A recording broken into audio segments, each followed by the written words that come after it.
Hello there, folks. I felt like I wanted to lay out the text a bit on this record that I bought on the record fair this Saturday because it has a somewhat interesting story, actually.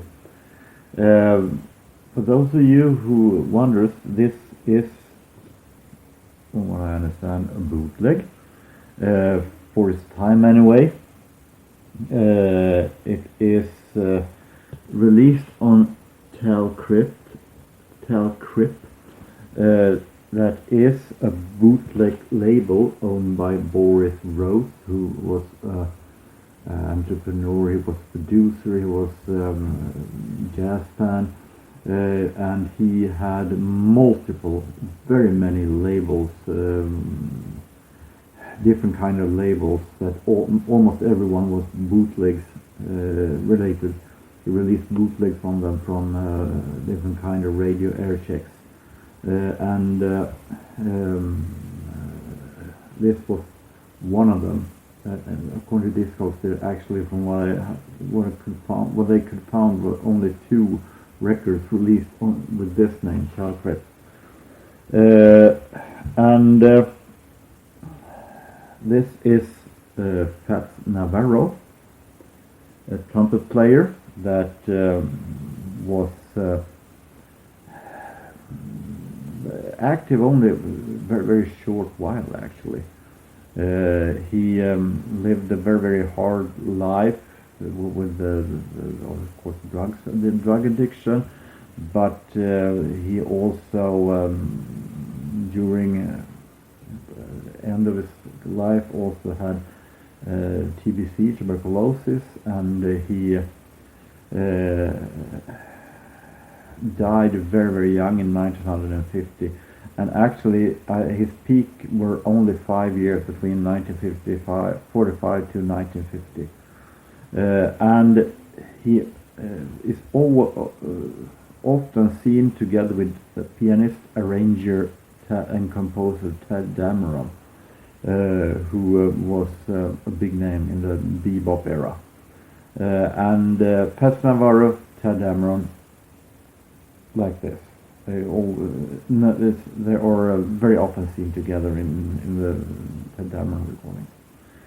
Anita O'Day, of course, is a very famous singer with Gene Krupa and so on. These recordings are made in 1948 on, from what it doesn't say here where, but I have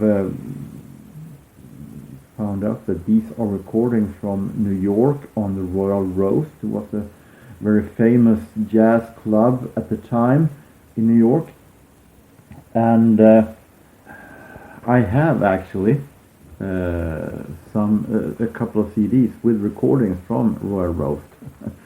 So bootleg, yes, but not that unusual anymore.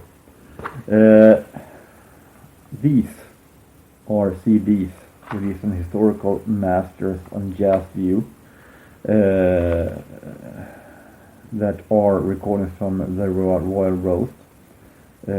These are with the talk by introduction by Symphony Sid. So I listened to this one. So then this one is not with much talking. I think that Anita O'Day introduces her a couple of songs of hers, but that is pretty much all. That isn't faded out between the songs. This one is more complete. But the interesting thing here is that I found out that many of dates on this and this are the same.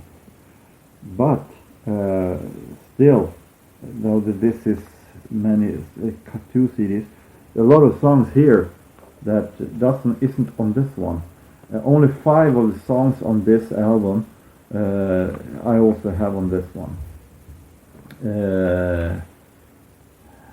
and I don't know, to be honest, if because this is, for what I've understood, recorded and edited and engineered by on Rose by Boris Rose, or himself, the one who released it.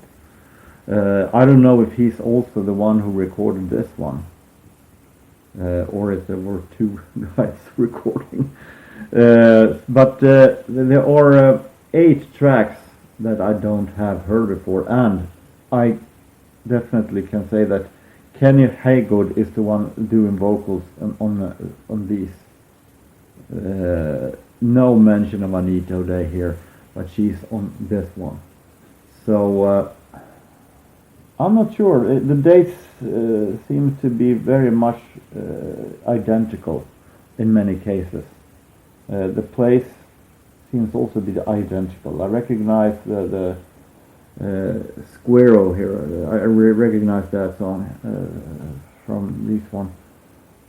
But I'm not sure still. There are a lot of tracks that is on this but isn't on this one. So it's very, very interesting release this. Since the dates are very much identical on several recordings, but still there are a lot of recordings that I don't have that I have on this one. So these are also many dates also, but it's very, very interesting, and it's really, really great music. It's a fantastic groove in this one. Fats Navarro and Ted Dameron are very, very good together. Talk about Charlie Parker, but and Dizzy Gillespie, but I gotta say that I think that these two should have been more recognized in the bebop era, actually, because they are so amazing well together. They are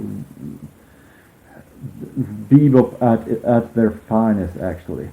And I do have a recording, an album actually, with Fats Navarro and Charlie Parker together, where you can hear that Fats Navarro isn't in his best, because it is released in 1950, recording from 1950, and that's just a couple of months before his death, and you can hear that Charlie Parker had to lift the entire show up because Fats Navarro is far from his usual himself.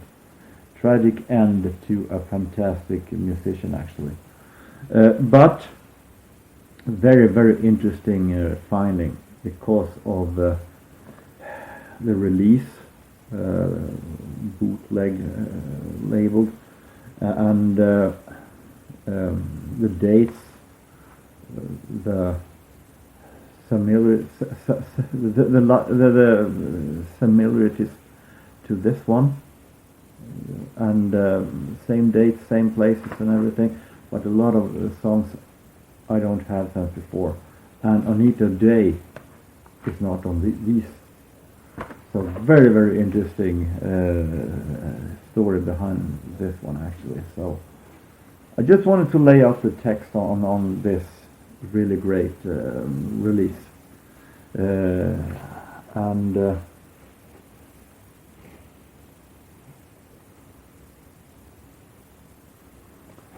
so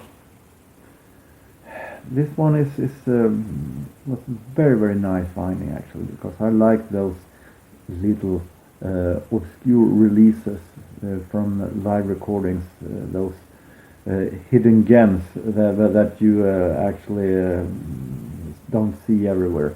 Now this one is of them have been released, the concert anyway has been released later on CDs multiple times, but still it's very, very interesting finding. So with this little jazz story, I hope that every one of you have a really nice time, no matter where you are, no matter what you do. Take care, and so long.